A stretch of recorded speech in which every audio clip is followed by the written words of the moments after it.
I want to thank every one of you that you've joined the class today. And like you must have seen in the advert put forward, I mean, the promotional details put forward by our Royal Highness. Today, I'm going to focus on understanding the power of vision, but I'm going to approach it from theology. Mostly, we're going to use the foundation is going to be theological, and so. But I'm going to start from the psychological aspect of it first, which is simply what we call the psychology of visual perception. Now, I'm going to start by asking these questions. And the first question is it possible for a human to have a sense of personal vision? I'll say it again. Is it possible for a human to have a sense of personal vision, to have a sense of personal vision in their lives? And if it's possible, the other question is, where do we get this sense of personal vision from? So the first question is it possible for a human to have a sense of personal vision? Yeah, Brother Raj, you say it's possible. Now, thank you for that answer. But if it is possible, the next question is, where do you get that from? Where do you get that from? In other words, what is the source of personal vision? Yeah. Yes, thank you, Brother Raj, for that. Says connecting your mind, making your mind zero, and connecting to the inner world. Yeah, I agree partially with you, sir. Connecting to the inner world, but the question is, where is the source? Or I say, what is the source of this vision? Where does vision come from? Now, Your Royal Highness, I'm going to start with you.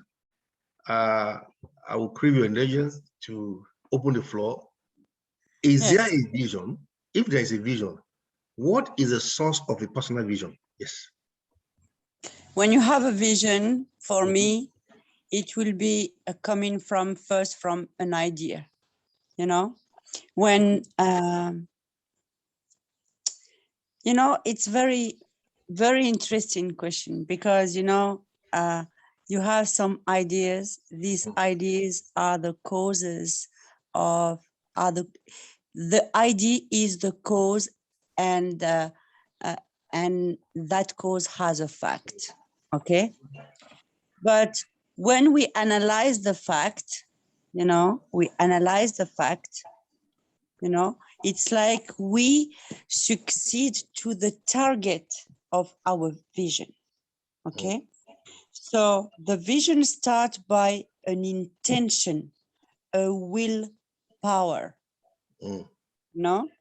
When this willpower is not enough, this willpower has a consequences, and this consequence is the target. You understand? So we are analyzing the fact, we are analyzing the cause, and where it's very interesting is from where is this cause is coming. Most of the time we think that we are the owner of our thoughts, but not really, because around us, the environment where we are living, how we grow up, this environment has an impact on us. And because of this environment, our vision is built, and this is how it is born. Because this vision is always in connection with what is around you, what your tradition, your different things, This is what I think. I don't know if I'm right or wrong. I don't know what you think about that. But you are the professor. I am student. I'm learning. We are all learning. You're right. It's a collaborative learning. There's no one that has a monopoly of knowledge. Yeah, I mean, thank you for sharing that with us. Why I asked the question is to check our concept of reality. That's why I asked that question before I move into psychology of perception. And how do we perceive things? How do we perceive things? In what dimension of reality that do we perceive things? Yeah, it has to start with an establishment of the fact that there is a dimension of reality that is not seen. Yeah. So let's establish that. So there is a dimension of reality that is not seen. Now, so there is an unseen dimension of reality, and there's a seen dimension of reality. So what do I mean by that? You have to believe in the subjective unseen dimension of reality before you can talk about a vision or an idea. Because an idea is an abstract concept in your mind, isn't it? But the question now is, where does this idea come from? How come we have thoughts? What are the origin of thoughts that come across our heart, our mind? So we strongly believe in transpersonal psychology. I need to reiterate that our foundational philosophy in transpersonal psychology is that there is an ultimate reality. And when many traditions, use the word God or divinity, whatever conceptual, ideological philosophy that you want to call that. So there's an ultimate reality. So that is the fundamental principle we believe in transpersonal psychology. So if there is an ultimate reality, the ultimate reality becomes what we call the law of the first cause. Yeah. The law of what? The first cause. And if you're familiar with yourself with biblical philosophy, it opens in the Torah. It says, in the beginning, God. And I asked this question. I said, where was God before the beginning began? So the question is, if this is eternal, the inscription from the Torah in the book of Genesis says, in the beginning, God. That is not the beginning of God. That is the beginning when the writer gained consciousness to put information into time. I hope I'm not starting too deep tonight. So you have to have this established within yourself about your own concept of reality. So I needed time for us to establish it before I go further. So there's a source, ultimate reality. There's a source where every ideology comes from. And there are many ways of assessing this ideology, through our superconscious, there are many philosophies, many traditions, but the fundamental principle is that there is a source. There is a source. And the source happens to be the law of the first cause. Let me take you a little bit into physics. According to Newton's laws of motion, it says every object continues in its state of rest or uniform motion unless an external force is applied. So the question is, if an external force is not applied, the object continues in its state. But me and you know that things move around. So that means there's an external force, isn't it?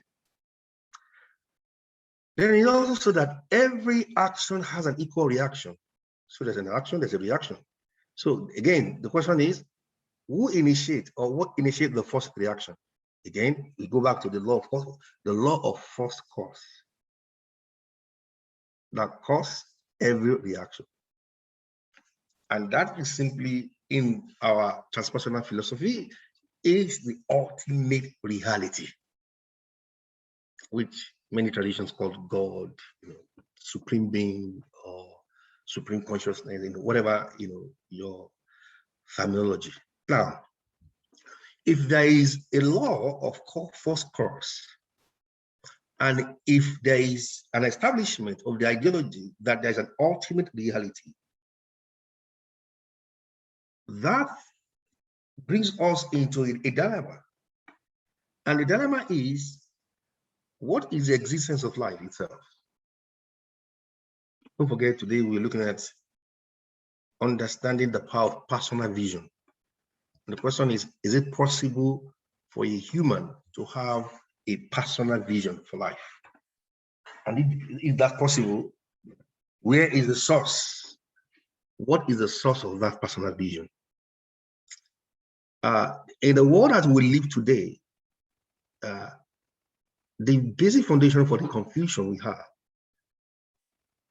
can be attributed to the lack of a sense of personal vision. When we talk about personal vision, so I put it across to all of you. If you look at the cycle, man wakes up in the morning, he goes to work, he comes back home, he goes to work, maybe he has an holiday, he goes to holiday, and the cycle continues. And the question is that all there is to be? And why are we here? Is there a meaning to our existence? We looked at that last week, finding meaning. Now, we established that last week, I'm just doing a bit of recap, that if we have a meaning, we established that because we are born with an inherent talent, and our talent dictates our function. Yes. So we look at the concept of the ultimate reality as a manufacturer. Every manufacturer goes into production with an intention in his mind, and that is purpose. So we established last week that to find meaning to life, the mundane things you do is living by the use of your talent to solve a problem. Now, in the process of the problem you want to solve, we need to be cautious. And the caution is what I want us to look at today. Why? You are not born to solve every problem. Selah. I'm going to say it again. You and me, we are not born to solve every problem. There's a particular problem that you are designed to solve, even though you have the ability and the skill to solve many problems.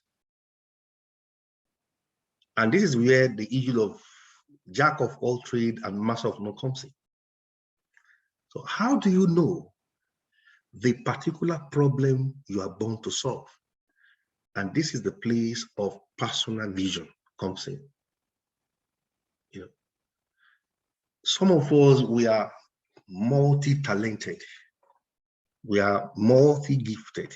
However, life cannot be lived by channeling all your energy in different places. Number one, it will lead to burnout, and you will not be able to maximize yourself. So in order to live a life that is intentional, to maximize your potential, you need a sense of personal vision. And it starts from this fundamental principle that you and me, we are not born to solve every problem. Your Royal Highness, what do you think about this? Because I know that you have so many passion for that, many things you want to solve. I believe that you ask one interesting question from what is the causes of all that. I believe that the personal vision comes from the personal consciousness, because we are personal and consciousness. We are like we say, an individual consciousness, and because we are individual, we are like individualized form. We are living in an individualized form. It means that we have our own personal consciousness. We are free, and we obey to the will, to the free will that we got from the beginning. And this free will obey, to a law of attraction and rejection that itself obey to the law of cause and fact. You understand? So I believe that we are not born to solve all the problem. We are born to solve our own problem. Yeah. So thank you so much, Uranis. So in other words, you are talking about a personalized problem solving. So, but again, I go back to the question, how do you know the problem you are born to solve? How do you, as an individual, will you be able to know that this particular problem, this is the problem I was born to solve? When your life starts to be a repetition, you start to ask yourself, for example, a lot of people, they are living, let's say, it's just an example. They are living a divorce, okay? So then they meet someone else, and it's not going well again. So they separate, that they're again, okay? So, or probably a misery and financial problem. More they are working, more they have financial problem. They are asking themselves, why? I am earning more money and I am still in this kind of problem. You understand? When your life is a repetition, you know at this time that you have a problem to solve. And this problem is just a fact that has its own cause. And the cause is spiritual when the fact is material. So go to the spirit, analyze your thought, and you will understand the consequences and the fact you are living. Understand? This is why I told you our personal consciousness is obeying to the fundamental law, which is inherent to the existence of life, the law of cause and fact. And because it is fundamental and inherent to the existence of life, we cannot escape it or modify it. The cause is within us, and we have to solve it in the spirit. Fantastic. Wow, that's very deep. Thank you for sharing that. I want to emphasize on the phrase you used. You said, go to the spirit. Let me try and demystify that, what Ryan just said. He said, go to the spirit, because many people in a lot of religious circle, if you that expression of saying go to the spirit, what is the spirit? Or is it when I sit down and I meditate, or I begin to make a chanting? Is that the spirit? Is that how we go to the spirit? How do we? Or is there a submarine that you can take to the spirit? So that expression, what it means, to go in the spirit. So permit me to take you to some biblical theology, philosophy, tonight to look into that concept. Now, before we move to that, I really want to talk to us about the psychology of visual perception, and it is established that building upon the concept of go into the spirit. So the question is, the spirit has eyes. Now, so that is what we call the inner eye, or the third eye, depending on different different nomenclature that you want to use. So there is an inner eye, the third eye, or the eyes of the spirit, which simply says to you and me that there is spiritual perception. I'm going to say it again. There is spiritual perception. The problem is many humans will walk on this planet with our spiritual eyes closed because it is not activated. So majority of humanity only perceive from the sensory apparatus. That is, they live all their life in the ordinary consciousness, using the physical sense organs to make decisions. Yeah. And that is very, very limiting. Yeah. And don't forget our fundamental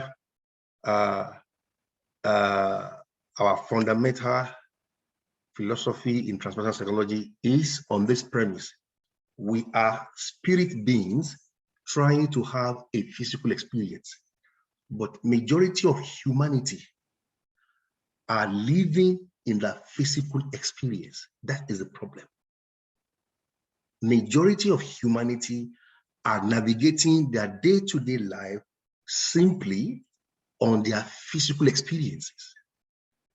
And that is the cause and the foundation of the stress that we live.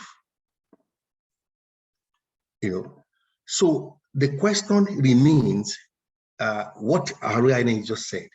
She said, go into the spirit. Go into the spirit. And all the thing we are teaching you in this class is how you fine-tune and raise your consciousness through your spirit to see beyond your immediate environment. That is what we're doing here. Because you are a spirit. Let's establish that. Trying to have a physical experience. And so, when you now look at the psychology of perception, there are two forms of perception based on the duality of reality, the cause and the fact, isn't it? I can look at you and I cannot deny objectively the reality of your subjective experience. Let me say it again. I cannot look at you. Let me use another word to explain that. I cannot look at you from the outside and deny what goes on in your mind, isn't it? It's not possible. So if you open your mouth and say this is what you are going through or what you are thinking, I cannot say to you that you are not thinking it. Why? Because I don't have the evidence or the criteria to measure or to denounce the reality of your subjective experience. And the problem with humanity is we live all our lives, 98.9% of our life, we live that on the physical experiences. And so we are relegated to the sensations and the impulses and the stimuli that we receive from our environment. And so people live life based on their background, where they were born, the economic situation of their country, and the place of their birth. And that is very reductionist because you have reduced all of life to physical sensation. And that is not your true identity. Let's establish that. And to have a vision and to receive a vision, you need to transcend the limitations of your natural physical experiences. And this is where the law of perception comes in. Now, for me to see beyond my immediate environment and to see into the future is to use my spiritual eyes through the pathway of spiritual perception. So you need to navigate your life by raising your conscious awareness to allow the superconscious to release information into your ordinary conscious. And this is where ideas comes in. I call them superconscious ideas. And when we receive such ideas, ladies and gentlemen, with all humility, I'm here to let you know that it will look contrary to your physical environment. In fact, the vision you will download from the superconscious will contradict your family history. It will contradict everything that has to do with your natural history. And that is why when you receive a vision from the divine, the first sign that you have received a divine vision is people will laugh at you. They will say you are crazy. It doesn't make sense. Where will you get money from? Who will pay for this? Has anybody done this before in your family?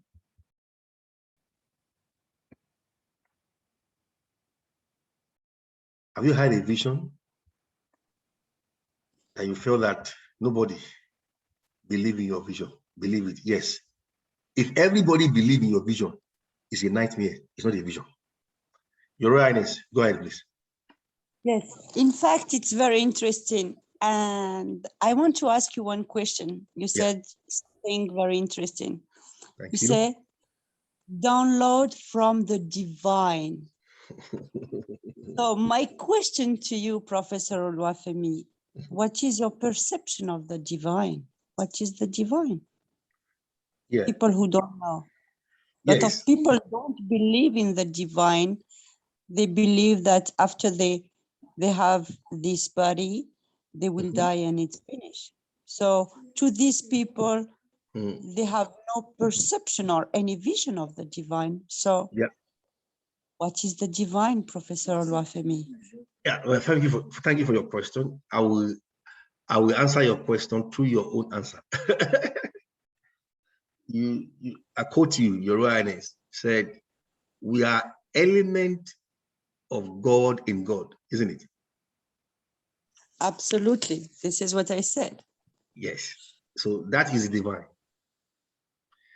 The divine is not just only the transcendental divine. That is the divine. There's a divine that is independent of the creation, of the things created. So, which in transpersonal psychology, this is what we believe. And that divine is the ultimate reality, the law of the first cause that initiates the existence of every other existence. So every existence, every consciousness, they own their consciousness to the ultimate reality. That is the concept of divine that I personally believe, and what it's also most believed in most circles in transpersonal psychology. However, there is also the divine in humanity. I'll say it again. There is divinity in humanity. Every one of us on this planet carries the element of divinity. And that element of divinity is a part of you that transcends time and space. That element of divinity in your humanity is a part of you that can never die. It lives eternally. In fact, I humbly submit to every one of you, there is an element of divinity in you that is your identity that had been in existence before you manifest on this physical dimension of reality. And so that means you and me are eternal beings. That is the definition of divinity. Your Highness, what do you think? So much. This is very interesting. I will add something to your to that. You know, in reality, there's a universal consciousness, powerful, very intelligent, you know, and this intelligence, you can find it, and this power, you can find it everywhere. So this universal consciousness decided for which reason to experiment the duality, to experiment the natural life, And to experiment that, you need to create first. You know, this universal consciousness is, let's say, impersonal, without movement, without, you know,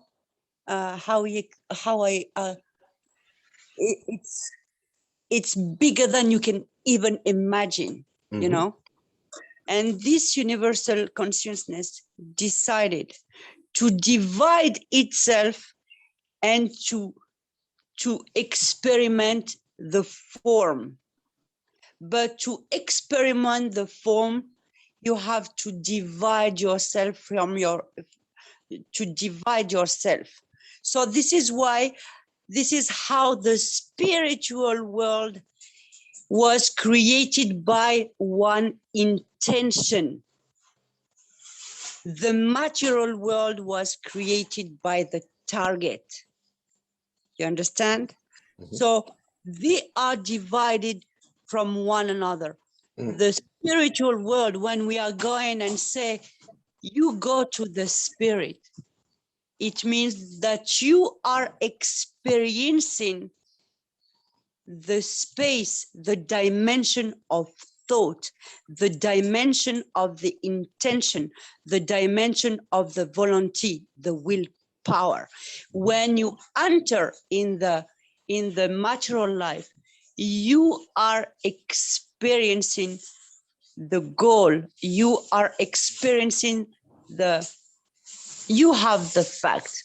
You understand? So people who don't understand, what does it mean, the universal consciousness, where I can find it, how to recognize it? See, in every form, may it be the ant, the elephant, the human being, this universal consciousness is present.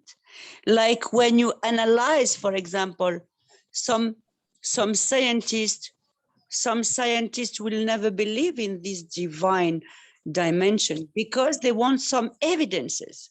So just tell them one thing. What is a cell? A cell is two molecules. What is a molecule? A molecule is two atoms. What is an atom?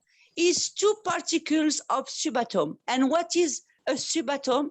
It's energy. And this energy has the power in everything, dominating everything. So you see, when you analyze even the cell has the power to attract the food that it needs and to reject what is not good for her. So there is a form of intelligence. And this intelligence is not coming from the human being. It's coming from another dimension superior. And if the scientists ask you where it is, you will tell them she's in the space. She's not even in the space. She is the space itself. If the scientists ask you, okay, I believe only in atom, so answer them, then she is the space in the atom. Yeah. You understand? Interesting. So you have brought the subatomic dimension into transpersonal psychology. You cannot divide the subatomic from the divine, you know, because and you know, our universal consciousness is intelligent. In fact, there is a law they call Your Highness, to back what he said, that the dual nature of every particle. So there's a law of duality, that particles, they behave like wave and they also behave like a particle. So you will see that the electromagnetic wave, that at the end of the day, if you strip off everything, it's a source of energy. And if you look at the subatomic and the microscopic dimension of existence, which you cannot see with your naked eye. So if you don't believe in subjective reality, there's a reality that exists that your naked eye cannot see, that are in the dimension of the subatomic. So when you look at even at that dimension, it tells you about the existence of what is yet to manifest. Let me say it again. The existence of something in the existence, but it does not manifest. Why is that? You cannot deny what is in existence because it is yet to manifest. And that's where the fact, comes in. The cause and the fact comes in. The material life comes in. So the material life had its source in the invisible. So the invisible gave birth to the visible. That's it. So there's an invisible dimension of reality that exists, which is the subatomic, which is our existence, which is the spirituality we're talking about. And that is a true dimension of reality. Now, in that dimension of reality, okay, Your Highness, you raise your hand. Quickly. Yes, I just wanted to add something to, if you allow me, Professor Go ahead, Olwafe. go ahead, go ahead. This is very interesting. We are living in a world of duality. Why we call it duality? Why? Because in reality, we are living in two dimensions at the same time. Yes.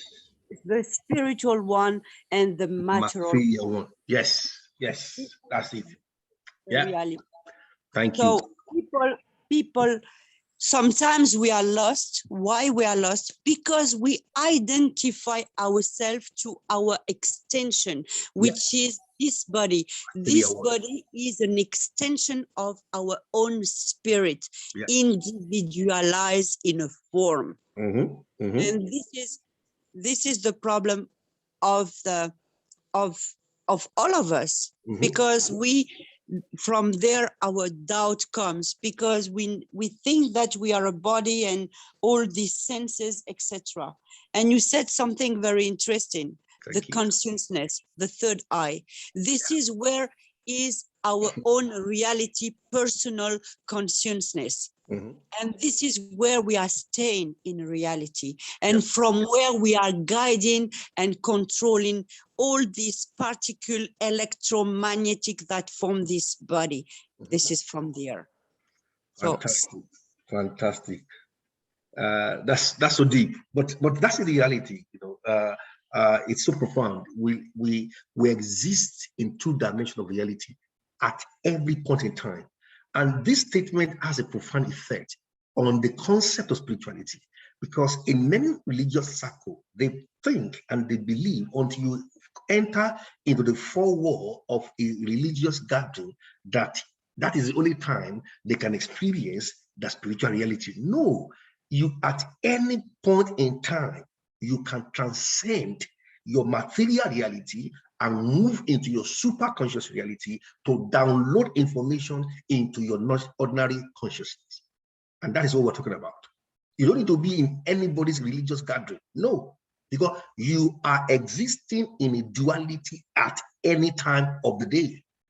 There's a dual dimension to you and me at the same time.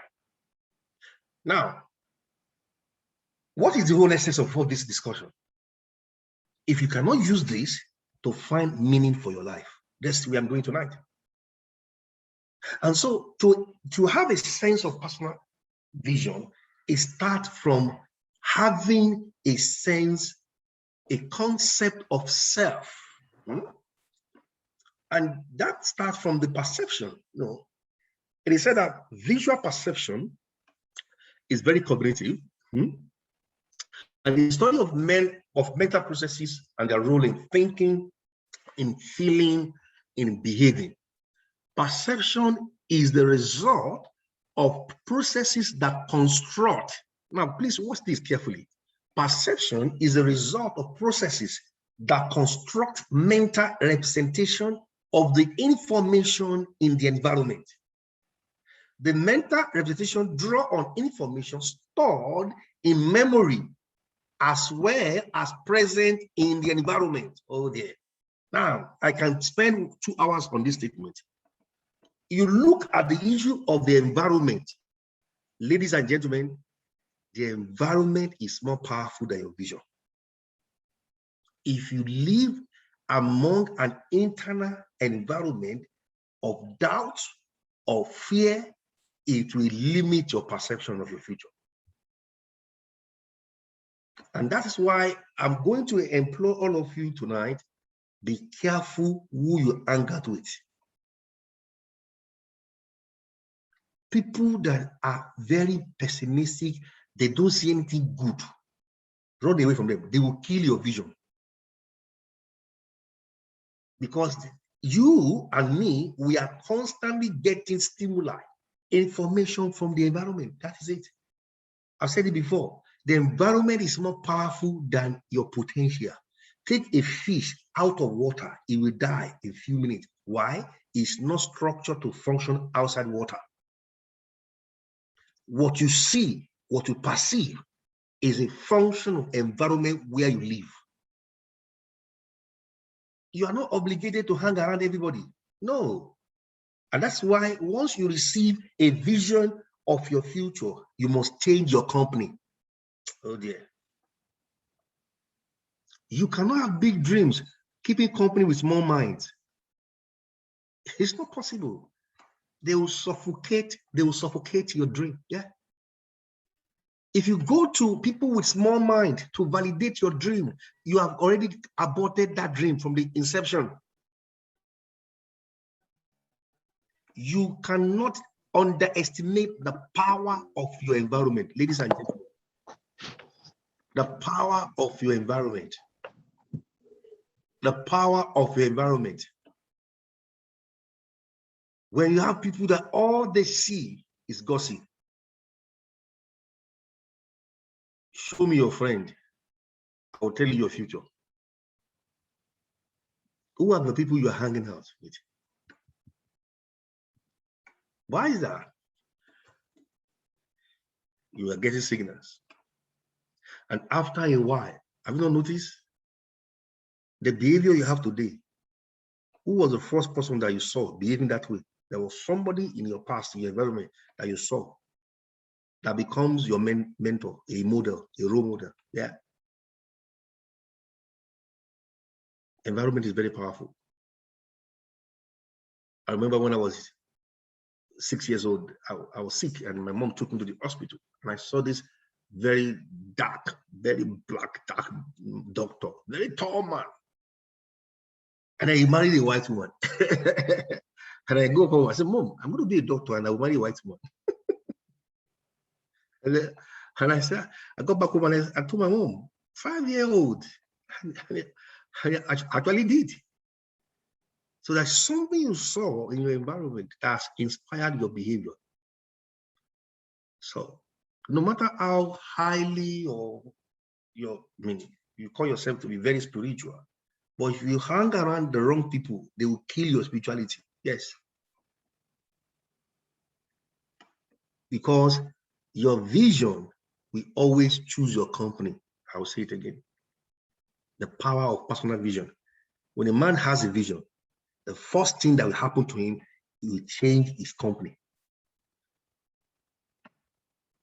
He will become uncomfortable with people. So because your perception is influenced by your environment, your perception, what you see. Many of us will know the stories both in the Quran, both in the Bible. When God wants to speak to people, what he does, he asks them to come out, isn't it? He said, come out. He will take them to a solitary place and he said, look up. What do you see? He said, look up. What do you see?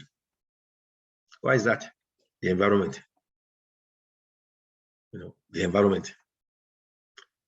You may say, oh, Professor, but this is my physical environment. I'm not talking about your physical environment. I'm talking about the mental environment that you keep. What is the mentality of your closer friends? How do they think? It is time you start judging people in your life by their mentality, their mindset. Why is that? Because it is contagious. It is very, very contagious, ladies and gentlemen. The environment dictates what you see. When I was in secondary school, they took us to the College of Medicine. And I was in junior secondary school and we had a trip to the College of Medicine, and I saw these beautiful girls wearing white overall. They were medical students and they were working. And I said to my mom, I said, wow. I said, I want to be among these beautiful girls. And I ended up going to the same medical school. I ended up going to that same. So I know what I'm saying tonight, the principle. You cannot have a big vision and keep company with small minds. No, they will kill your vision. It is not pride. And that's why it is said that whenever you outgrow people, you leave them. Hello? Whenever you outgrow people, you walk away from them. It's not pride, it's not pride, because they will kill your vision. Once you keep company with certain people, you start thinking the way they think. It's a law, it's a natural process. Who are your closest friends? I want you to reflect on this. The people you keep company with, the books you read, the change, they have influence on your perception. Yeah, okay. Very important, ladies and gentlemen. Yes, as you said, visible light is a narrow band of what? Electromagnetic energy. Again, we're back to energy. Yeah. So what happened? I mean, this is the photochemical reaction of how we see things. Visual system cannot construct a mental. Sorry, what's this? So a visual system cannot construct a mental representation of an object without first what? Transmitting electromagnetic energy into a neutral signal. The detection process begins with the transmitting of electromagnetic energy by photoreceptors in the retina. Just the same way. The same way the principle of vision in the natural is the same in the spiritual. So you can't have the vision without a source. There is a source. There's a source that brings the light. There's a source of that illumination. And that is the super consciousness, and the ultimate reality. So there's a source of that light, because every light, every energy has a source. That's it. And that's when they use the word enlightenment. There's a source. So you receive from the source, yeah? And then you begin to interpret. So again, that establishes the fact that there's a source of vision. There's a source of personal vision, yeah? Okay.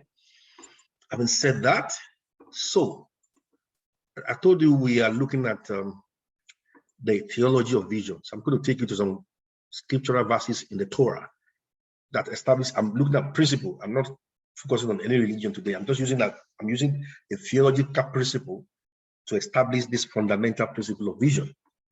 Attention refers to selection of certain stimuli. See, from among many, I'm focusing cognitive resources on those selected. So selection. Now, this is where the issue of free will comes from. But that our Royal Highness just, spoke about a few minutes ago. So you choose. You choose your focus. You choose. Are you going to focus on the limitation of your environment, or you want to focus on the divine? It's a choice. You choose your attention, your focus. Why is that? You have the free will to choose your focus. I always say this to people, as a teacher, you heard that a lot, So they say, oh, sir, she's saying this about me. She's thinking about this me. I said, come. I said, one thing I told her, one thing you cannot change. People will think about you. You can't control that. So what are you going to do about it? Why are you giving yourself a headache about what people think about you? They have their fundamental human right to think. Now, I said, what should be your focus? What are you thinking about you? What do you think about you? What are your thoughts about yourself? And that's the most important thing. As part of universal human right, people think. Now, the question is, I have the free will to choose to focus my attention on the divine within and to the source of my light.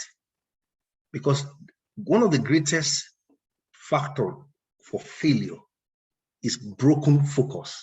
Yes. And we live in a world that we are bombarded by many stimuli, distractions everywhere, that people don't have the discipline of the mind to focus on their vision. Because there are many people that will come to you, oh, when you have a vision, it's not possible. Have you seen anybody achieve this before in your family? Do you have any role model? What assurance do you have that this vision will come to pass? Don't forget, today we are looking at understanding the power of personal vision. And then some people get offended because family members don't believe in their vision. No, it is your vision, not their vision. It is your vision, not their vision. So why do you expect them to validate your vision? It's because you don't believe in your own vision. That's it. You don't need me or anyone to validate your vision. If you have received that vision from the divine, the only validation you need is from the source of the vision, which is ultimate reality himself. That's it. So it is your vision. And then you want everybody to come and clap for you. No, it doesn't work like that. Because it is not their vision. Why do you need me to validate and celebrate your vision? No, it is your vision. It is your responsibility to live your vision. Are you getting it? Don't be offended and waste your energy that some people don't believe or validate your vision. You must focus your attention on the source of that vision. And there's a difference between vision and ambition. You know, there's another topic from that day. Okay, so now the vision. William James, the father of transpersonal psychology, he said that the attention has the taking possession by the mind in clear and vivid form of what seem severally simultaneously possible trains of thought. Focalization, concentration of consciousness are of its essence. You focus on your vision. Focus. When you have this divine vision, focus on it. Focus on your vision, ladies and gentlemen. Attention allows us to focus on what is important, yes, at the moment, and to ignore what? The rest. Thank you. Without attention, the external world will overwhelm us. See that? With sensory information, and our inner world will overwhelm us. See, with memories and fantasy. You see that? So the inner world is full of memories, fantasy, the pain in the subconscious, and the external world with different stimuli. So where do we go? The human beings have the ability to focus the attention. That is, through the power of the free will, you can choose your thought. You can choose to focus your mind on a particular thing. It's called disciplined mind. You have to learn that. I tell people, learn to ignore. You are not obligated to answer everybody. No. You know, some people, they want to have the last say. You have a problem. You are wasting your attention, wasting your energy. There are people you don't need to answer them back. It is the result in your life, your performance, your success that will answer them. You don't need to talk. Are you with me? I believe I'm speaking to somebody here tonight. You are not obligated to answer all your critics because they will break your focus. Understanding the power of what? Personal vision. That's our topic tonight. They will break your focus. I will also say to you, always choose your battle in this life. Not every battle you can win. Always choose your battle. That is the focus. Because while I'm sharing this, you can receive a divine vision. It doesn't guarantee success. That's it. Even though you have a vision, you have a dream from the divine, yes. Because it's from the divine doesn't mean it will materialize in the material world. Why? Because there are many things in the material world that we want to break your focus. Distraction of your past, friends, your immediate environment, finance, political structure, rumors, Don't you realize the moment you declare a vision and you have a dream, the enemies will wake up? Anyone here? You have had experience? Anyone that want to share with us? The moment you have a dream, a vision of a change, the American says the haters, they call them the haters, they will show up from nowhere. Like, how dare you want to live different? How? Who are you? Who do you think you are? You think you are so different? You think you are so special? Does that sound familiar to you?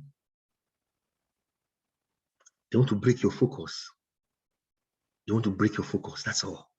That's what the devil is doing. They want to break your focus. That's it. Who do you think you are? Who do you think you are?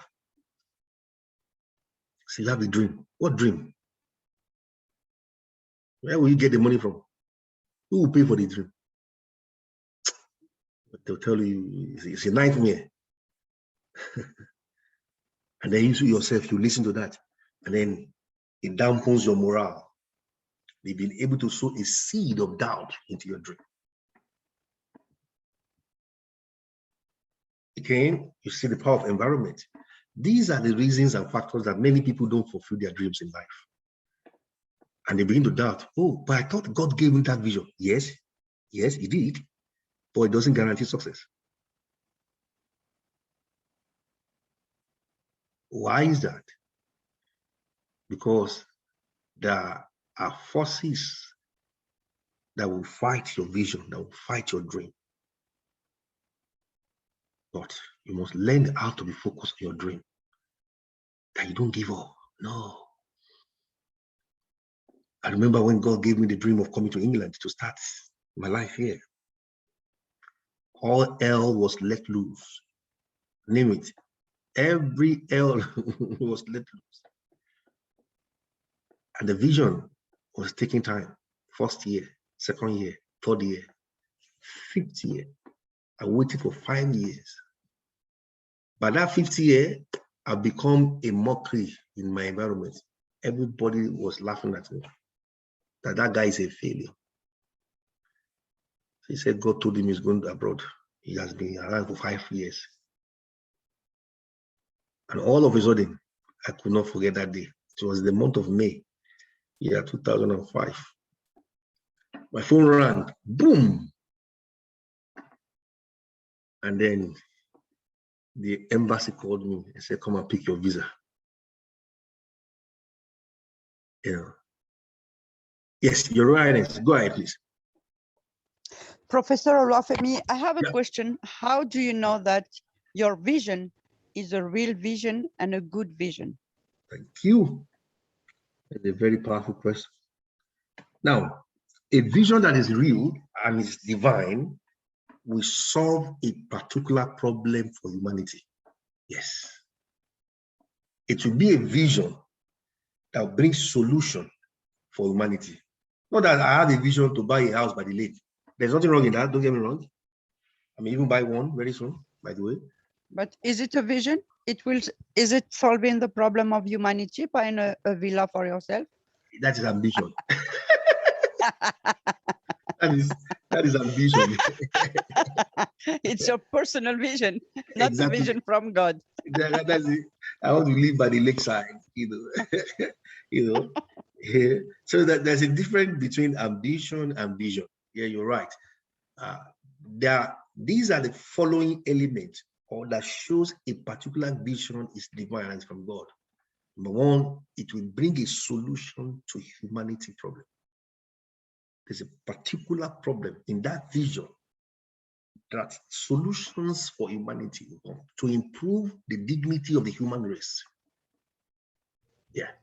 So, Professor Olafemi, can we say that the prophets coming in earth with the different religion, they got the vision they are the people with the right vision to solve the problem of humanity, bringing a knowledge, a new knowledge to the humanity? Yeah.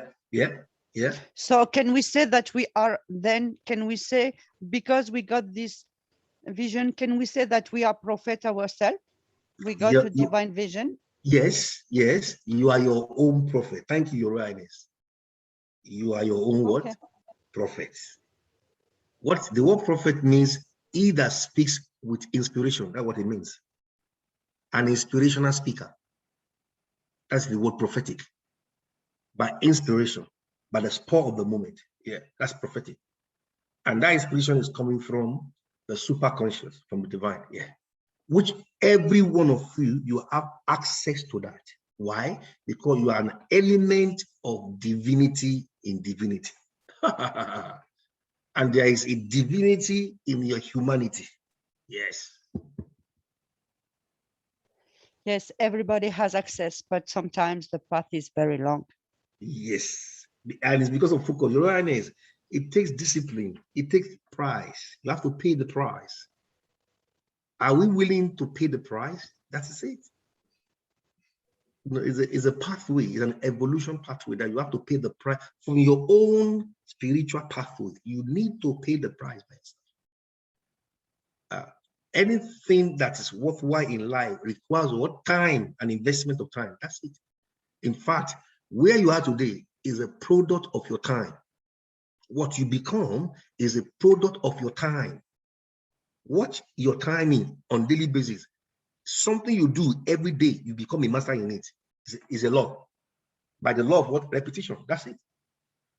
So if you develop the habit of praying, meditating, of course, you begin to expand and fine-tune your spiritual senses. It's simple. It's simple. It's simple.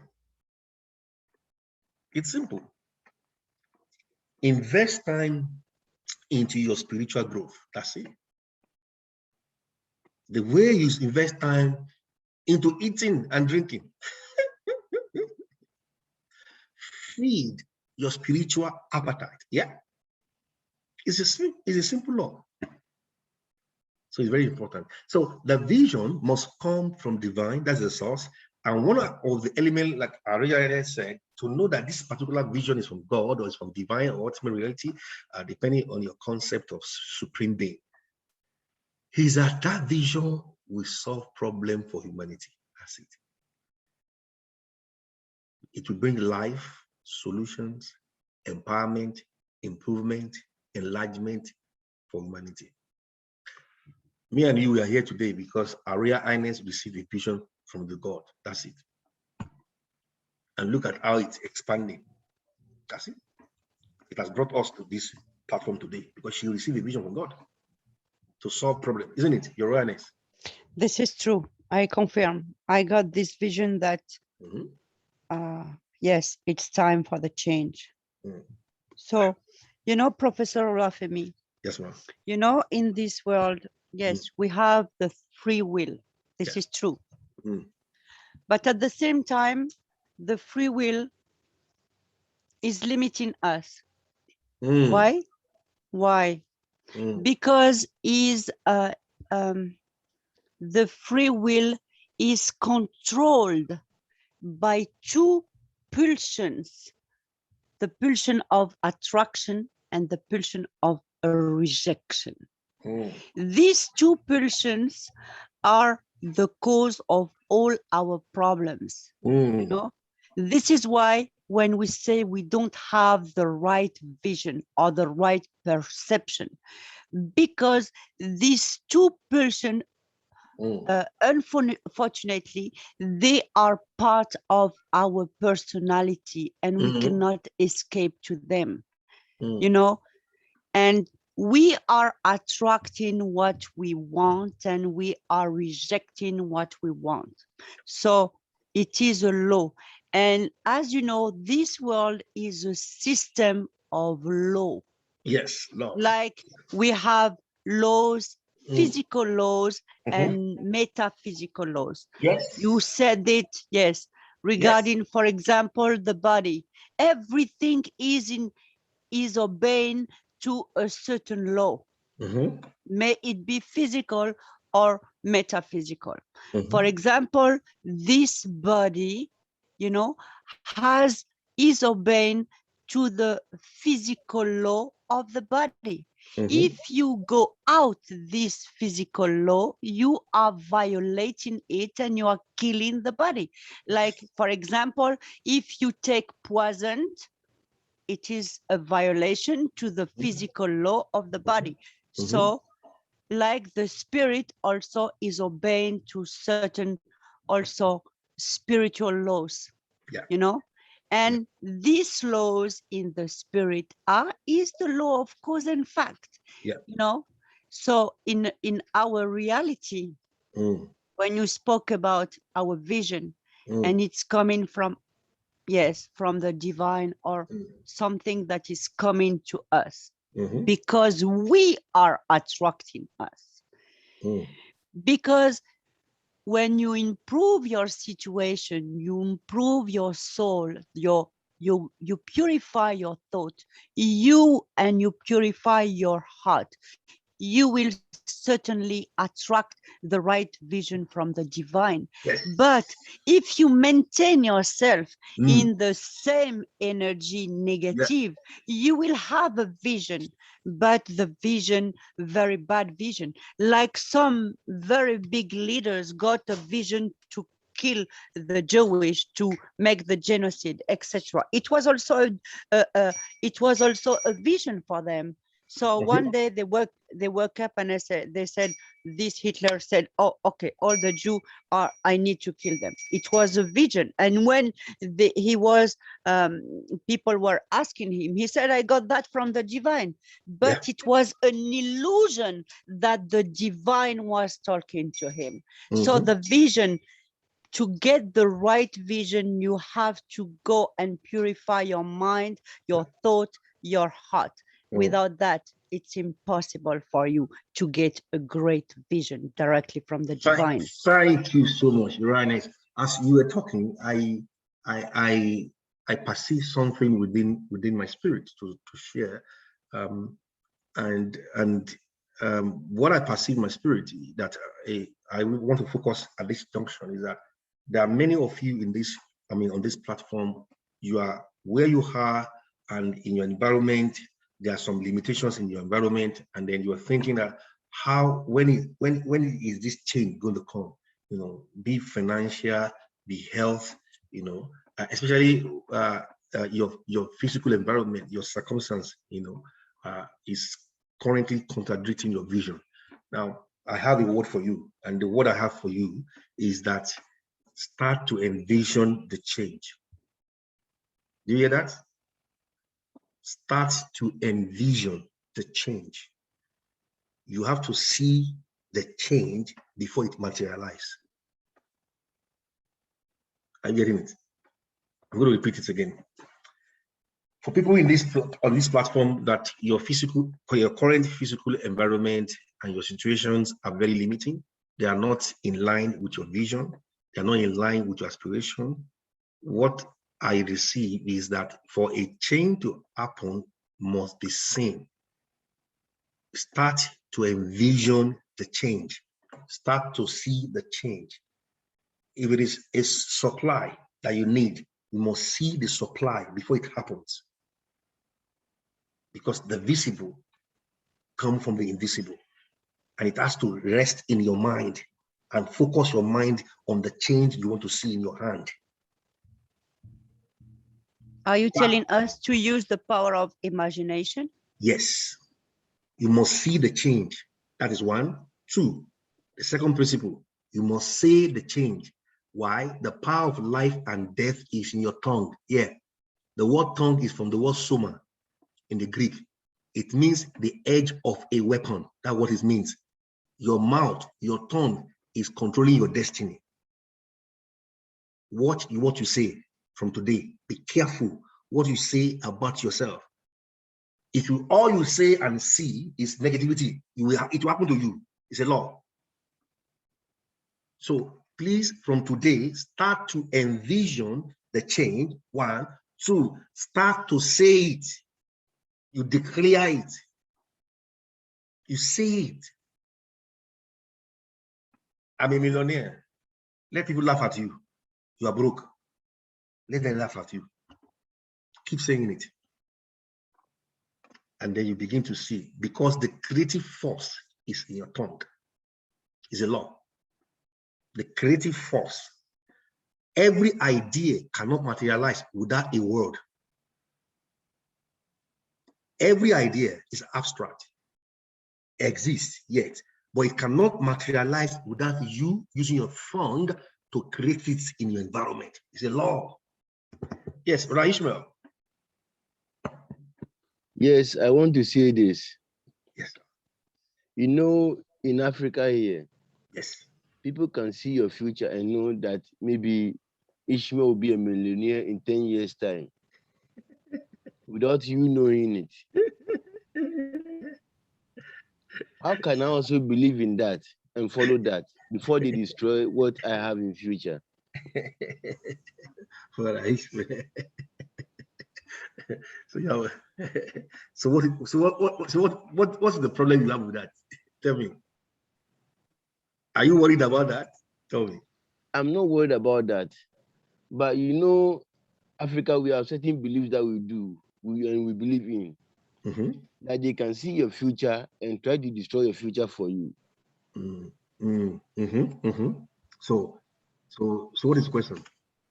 So you want to know how to stop them from destroying your future, is that? Yes, yes. Okay. Interesting.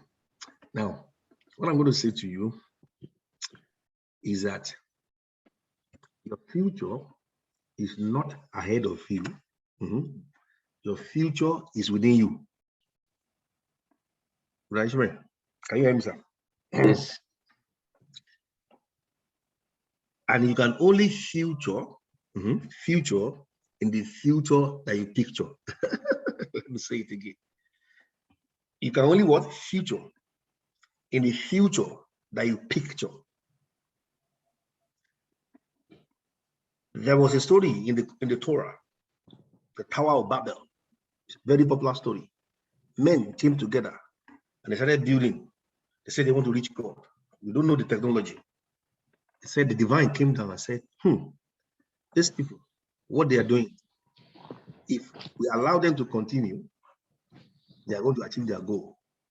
However, they said, let's go and confuse their language, their communication, so that they don't understand each other. Okay? I'm not asking you to believe in that story. I'm just going to tell you the principle of that story. And now the divine said, nothing will be restrained from them which they have imagined to do. So you see that your limitation is not in your environment, it's in your imagination. However, when your imagination goes beyond your environment, you will change that environment. So if somebody has power or whatever they have to kill your future, fine. But what are you saying about yourself, Ishmael? That's what most important thing. What are you saying about yourself? Are you getting it? What are you saying? 1, 2, what is the imagination within your mind about your own future? What do you see about your tomorrow? Because your future is within you. What do I mean by that? Every day we are negotiating our future. What do I mean by that? Your habit, you choose your habit chooses your destination. Now, there's a law of cause and effect. Every decision leads to a destination. You have the power to make a decision, Ishmael, and that's the problem I have with we Africans. The person attacking your future, quote unquote, they are not making a decision for you. Where you are today is a product of your decision-making process. Your decision has inherent destination. That's it. I make a decision, automatically it leads to a destination. This has nothing to do with the devil or with anybody. It's a law. Decisions are designing your destination. That's it. If you make the wrong decision, but the question is, if you challenge me, when I use the word wrong decision, how can I say a decision is wrong to you? The only criteria you can judge whether a decision is wrong for you or not is your vision. Your vision determines whether a decision is wrong or right for you. We cannot look at you and say, oh, that decision is wrong for you, because we don't know your vision that the divine has for you. Again, you see the power of vision. 21 years ago, I walked away from medical school in Nigeria, and everybody thought in my family that I was crazy. I've lost my mind. I was stupid. I left the known for the unknown. I left the visible for the invisible. I left the comfort for the uncomfort. I left certainty for uncertainty. And they said to me, something has happened to my brain. And if you look at that time, yes, sometimes during that time, I look at myself, are you really okay? Are you sure you are making the right decision? But I know the vision I saw. Today, the rest is history. You see, sir? So what is your vision? That's it. Even if they see the vision, they see that future. Do you see the future yourself? Do you believe in that future yourself? That's it. Because you can only future. In the future, you picture. The war we fight is the war of picture in this mind, mental representation. So what do you see about your tomorrow? That's it. And this has nothing to do with no extra factor. No. What are you saying and seeing about yourself? Simple. And this now goes back to our self-image, the image of the self that we have. Let's look at that. Because your self-image predicts your vision. Self-perception theory. Look at that. Self-concept. To develop a concept of self, you will have to see, look at it, yourself as a separate from the rest of the world. Recognition of yourself as a separate physical entity. Yeah. I'm getting it. Self-concept, the vision of self. When you have that, there's a theory in psychology called the self-perception theory. We find out about ourselves by observing our own behavior, self-observation.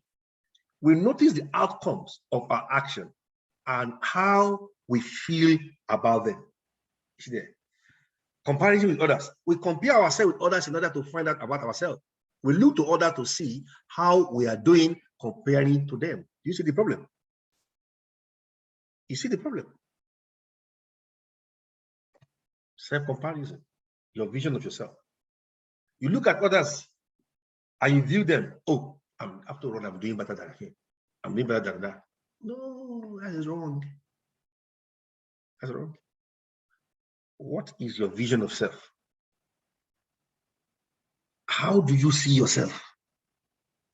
Yes, Your Highness. Yes, sorry. I just want to intervene. I'm sorry. It's okay. Yes, Brother Ishmael, there's something, how, about your future. Sometimes you cannot see your future yourself. Why? Because you are the actor who is building it. You are the creator of it. And because you are creating it, you don't know exactly what will be your future. But you, all the time, with your thought and emotion, you are creative. It's said everywhere that we are created at the image of God, not physically, but with the ability to create, thanks to our intention, our willpower, and the faith that we have. Not one thing, that because we are energy, our thoughts are energy, our emotions are energy. Yes. So yes, you will attract by your thought everything, where all the particle electric will be standing together. But your faith which is magnetic will magnetize everything, and this is how it became in the nature, in the matter. So it means that yes, you are attracting and you are under the law of attraction. But the most powerful law is not the attraction, is the law of vibration. So your thoughts need, in fact, your faith need to vibrate at the same dimension, frequency, than your thought.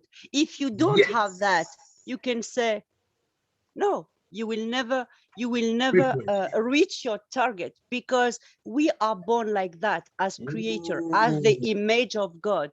Our intention, our willpower, supported by our faith, is creative and go to the mature, materialize. Yes. So law of attraction, yes, you are already doing it by your thought, but vibrate at the same desire you want. Yes. When you vibrate at the same frequency, of course, you will be millionaire. You will be billionaire. You will have everything. Let me use yes, and people who are telling you, yes, I can tell you your future, answer them, yes, I know my future because I am creating it. Yeah, yeah. Your Highness, in physics, what you just explained is called resonance. I don't know. I have never studied the physics. Don't worry, I'm a physics It's something I can explain you a lot of things that I don't even know from where it's coming. Yeah, it's coming from the spirit. Yes, I did physics. I did medical physics. Yes. My queen, physics hello. is in you, inside you. Yes, I think I am a big physician without knowing. I can explain the atom, I explain everything, you, how this world was created and how we are, but I don't know. It's coming from the intelligence of the spirit. You're right. That is a gift. Yes. That is a gift of knowledge. The spirit is intelligent love, intelligent power. I don't want us to lose the momentum. You said something which I want to emphasize about vibration, the law of vibration. When two bodies are vibrating at the same frequency, we call it resonance. And when they are resonating, they will move at the same momentum. And forces will be generated for things to be done. Of course, the electric things need to vibrate with the magnetic thing. Otherwise, it's not possible. Yes, yes. How do you attract and create the materials for your vision? Let me quickly talk about that now at this junction. You have a vision, but you have no money. Let's start. Vision does not start with money. Hello. Vision does not start with money. That's one of the problems we have in Africa. Oh, there's no money. Yes, that's why it's a vision. If you have money, it's not more a vision. Vision does not start with money. Because every vision will attract its provision. Hello? Every vision will attract its what? Provision. And the provision comes by the time you start vibrating at the same frequency with that vision. We call it the law of alignment. You are aligning your mindset, your thinking, your saying. Don't forget, mindset, thinking, your mouth, everything is aligned. When those three, my mind, my thoughts, my tongue, are vibrating at the normal, at the same frequency, there's no force in the world that will stop you. And this is what, yes, and this is what we call making the unity in yourself. Yeah, yeah. There's no force. Ladies and gentlemen, quote me anyway. Try it. The day your vision, your mind, your thoughts, your tongue are vibrating at the same frequency, they are in alignment. There's no force in the world that will stop you. Don't forget the Greek concept of the mouth. The word mouth is from the word soma. It means the edge of a weapon. Your weapon is in your mouth. I will say it again. This is very fundamental principle. Your thought, your thinking, your mind, your thinking, and your speaking. The three of them are vibrating at the same frequency. The moment they are in alignment, nothing will stop that vision from coming to pass.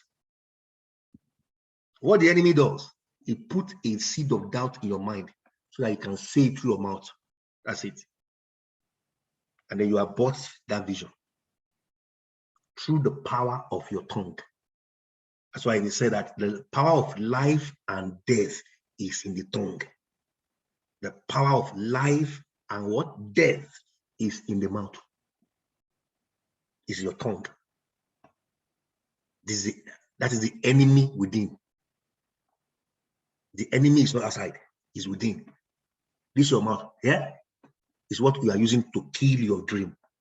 The things you are saying about yourself. Leave people alone. They have the right to say anything about you. It's a fundamental human right. But what are you saying about you?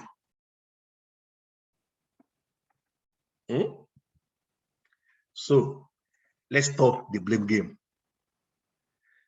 Don't blame your family. Don't blame the economy. Don't blame the country of your birth. Stop it. Stop complaining. The more you complain, the more you are creating death. Please don't forget, tonight is very important. Where you'll be in the next 5 years is a product of alignment with your mind, your thought, and your tongue. Those three. They determines your future. Your mind, your thoughts, your tongue. I'll say it again. Your mind, your thought, thinking, and your saying. The Torah says, as a man thinks in his heart, in his mind, so is he. Your mental picture is a product of your thinking, your imagination. That's why the invisible create the visible. What are you saying? We know it from what you are thinking to come to your thought. Yes, your thought, your feeling, and your words. And where does feeling comes in? Because every thought has an emotion. I think, I feel. I think, I feel. I think, I feel. See that? What do you feel? Because these are energy. We are energy. Ladies and gentlemen, we are energy. We are creating energy that is creating our future based on the vision. Very important. Before I close, I want to share something with you. Your awareness, you said it.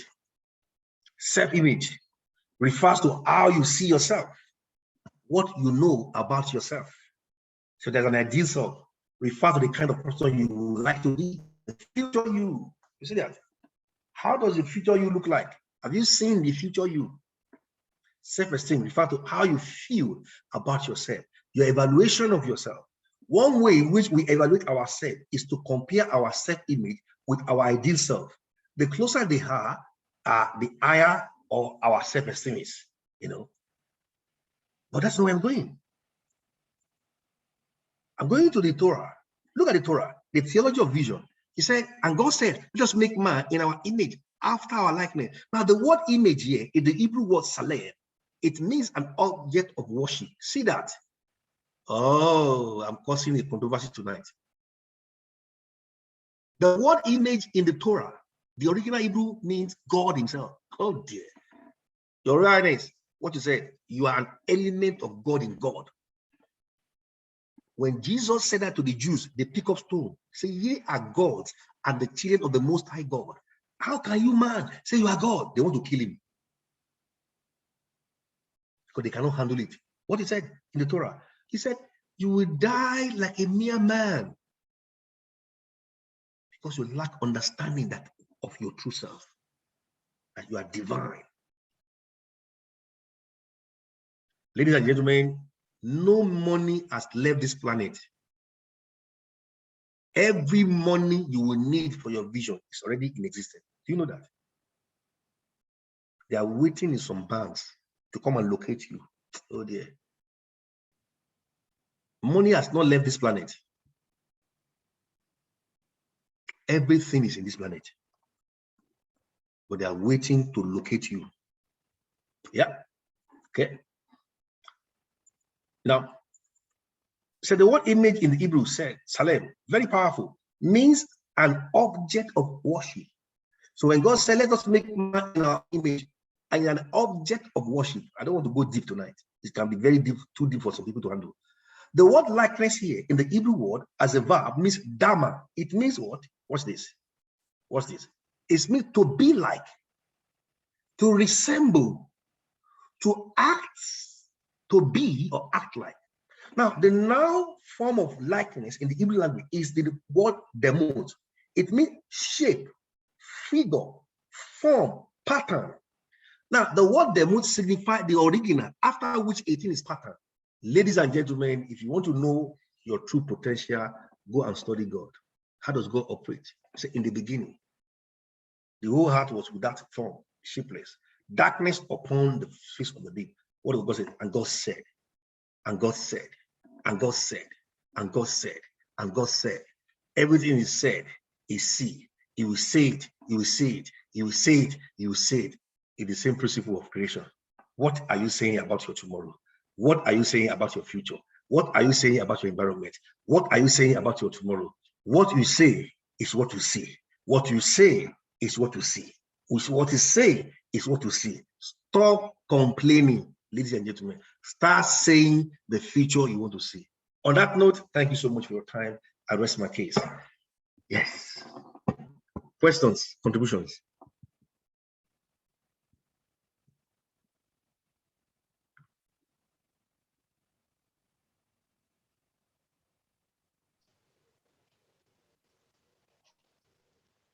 Yes, Your Highness. Quantum physics, nothing is solid. Yes. Yes, everything is a vibration, is Yeah. energy. You know, it's an assembly of a big dance, let's say a big dance between the particle electric and the particle magnetic. Yeah. Dancing together and vibrating at a certain frequency, high frequency. Yeah. So nothing in reality is solid. We Yeah. see it solid, you know, in this material life, but the reality behind. So even everything is vibration, you know, and even now, if, for example, the science has discovered also that a dead body, when you look at it with the microscope, you can see the dead body without life, without any soul, continue to vibrating. You understand? Because this vibration is essential. Why? Because it's thanks to this vibration, we have what we call the transformation. Yeah. This is how everything transformated. This is how all our thoughts and emotions who are vibrating become real in this material life. This is how it transforms in what we call the solid, the illusion of the solid world. But in reality, everything is vibration. Yeah. Yes. So I would love to hear the others. I'm sorry, I'm talking too much. No, I enjoyed but I want to hear the others.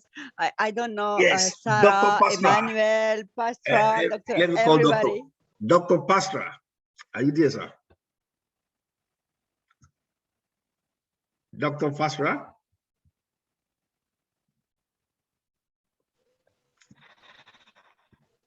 I can hear you very well, Prof. Yes, sir. I'm listening and learning. Yeah, we want to hear you. We want to hear your feedback. I'm listening and learning. Thank God for that. It is an interesting topic. So I am doing more of listening, more of taking notes, and more of learning. Because as you have said, the world and everything thereof was made by his word.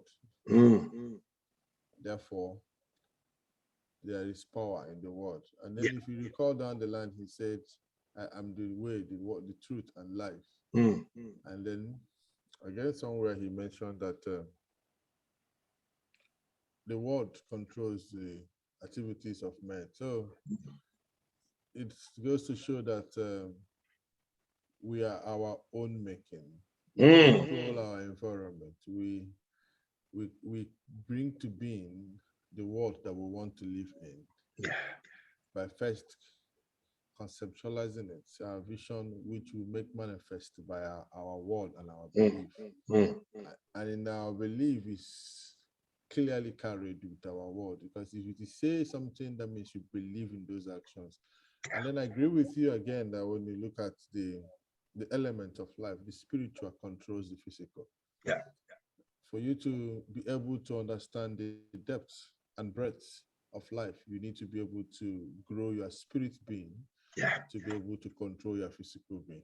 It is again an interesting topic, one that has the ability to open and unlock possibilities in everyone listening. The man that asks for how he can control his wealth from people that may want to go after it, to scatter it. Again, it is all the powers you need is deposited inside you already. All you need to do is to reach within you to now begin to manifest these energies that you want to have around you. I always tell people, especially my staff, that we are what we create ourselves to be. We are what we want ourselves to be. The world that we live, the environment that we find ourselves, can only impose a physical limitation, but cannot impose a spiritual limitation. Thank you. If your environment, if you let your environment control to the extent how your growth is measured, that means your spirit being has not been nurtured. Yes, sir. Because if your spirit being is nurtured to that extent that you are towering above even your environment, you now begin to see your environment bow down to you.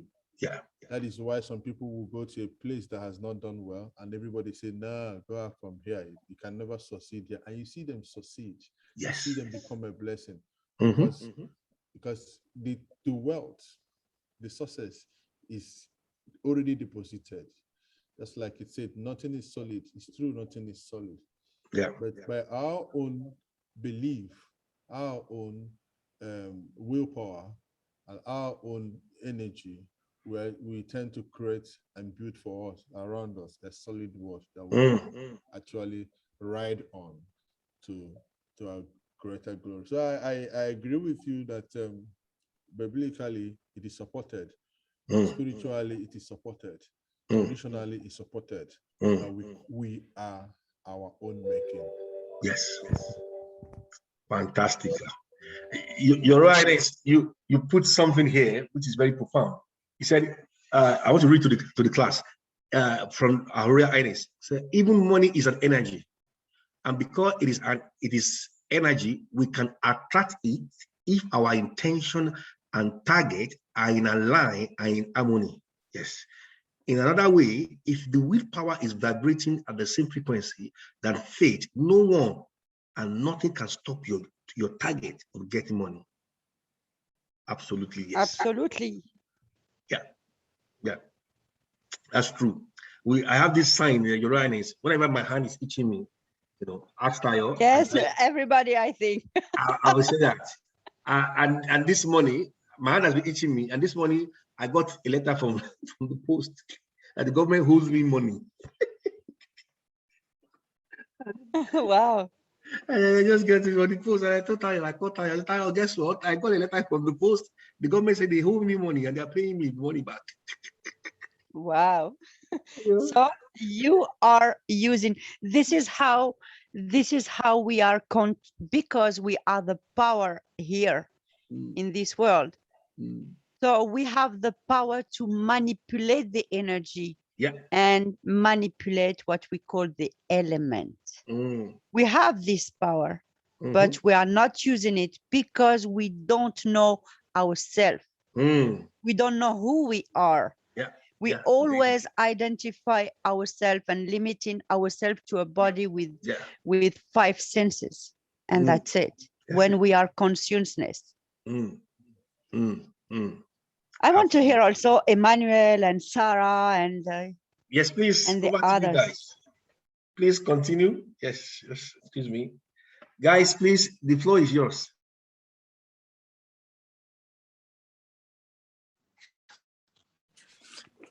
Hello. Yes, brother Emmanuel. Hello. Greetings to everyone. And I've really enjoyed the class. It's always been a growth section in my life anytime I participate in this class. And with regards to what we studying today, I have learned about growing my spirituality, because that is what will control the physical environment around me. And in that, nothing can really overcome my purpose when it's controlled by my spirituality. And I realize a lot is happening in the world today, which is more of everybody is chasing the material things in the world. A lot are focused on the material things, but those things does not last. They will definitely fade away. We can lose all those material things. But when I am able to grow my spirituality and I build myself spiritually, nobody can steal from me. Nobody can take that away from me.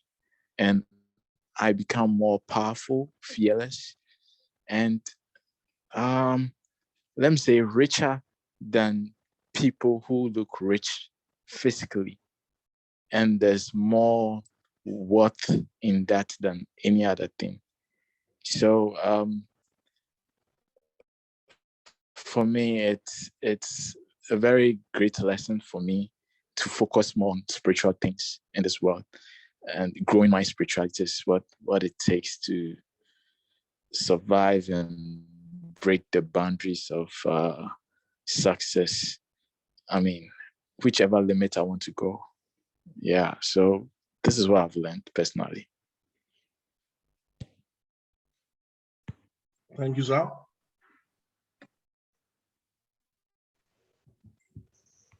Maybe Sarah can say something, or Raj, or Lucci, or I want to ask a question, not a question, or maybe through in ecclesiastic. That's what it's called, right?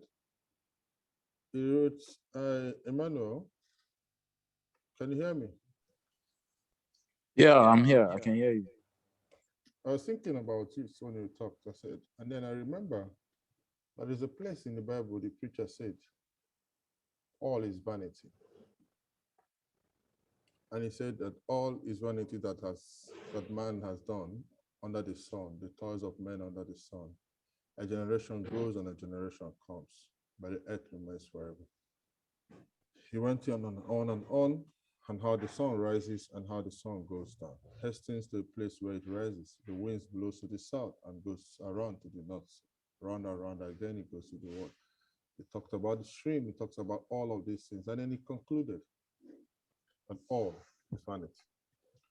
And then it leads me to the point that I've seen the modern day youths, especially in our country, in Nigeria, when they discuss certain things, they say it as a joke. When you see a rich man enjoying his wealth, displaying his wealth, either he's doing that or that is his lifestyle. And then you say, everybody will die. Everybody could die last. That means to say rich or poor is vanity. And then some people will tell you, even poor is vanity. Being poor is equally vanity, because at the end of the day, the poor man will die and the rich man will die. And then it becomes a question to some few school of thought who says that what then is the gain in going after all of these things, in growing oneself to that height, in depriving oneself from certain things, in trying to reach beyond and become quote unquote great, if even greatness is vanity? What do we say to these people, especially the young generation, that has not come to look at life and say, money has to be made one way or the other, beauty has to be created one way or the other? Because whether you have it or you don't have it, whether you make it or you don't make it, whether you're educated or you're not educated, whether you have the spiritual toweriness. Very recently, we lost a very great man of God, TB Joshua. Yeah, I'm sure he has attained a spiritual ranking that will be dwarfing of so many people around him in the spiritual realm. And then he died at 57 or thereabout. And then you see somebody from where we say, what then is the gain in all of this story if all is vanity? What do we say to this group of people?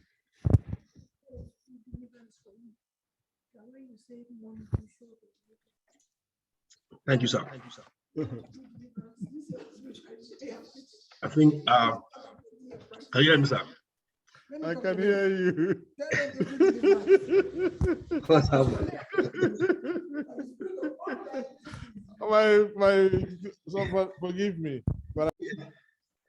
Go ahead. Yes, the concept of death is not the end of life, it's the beginning and transition into dimension of eternity. So in transpersonal concept, we don't view death as cessation of life, but we see it as a passage to the dimension of eternal existence, a continuation of eternity. And why is that? We see time as an interruption of eternity. And time was created for purpose to be lived on earth. So this is our belief in transpersonal psychology.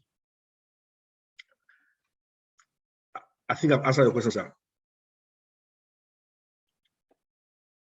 Okay, you're right. It's 8 o'clock. Yes. Yes, so it was really powerful teaching. I love your, yeah. So I believe that everybody here enjoys really this classroom and transpersonal psychology where we are learning a lot, really.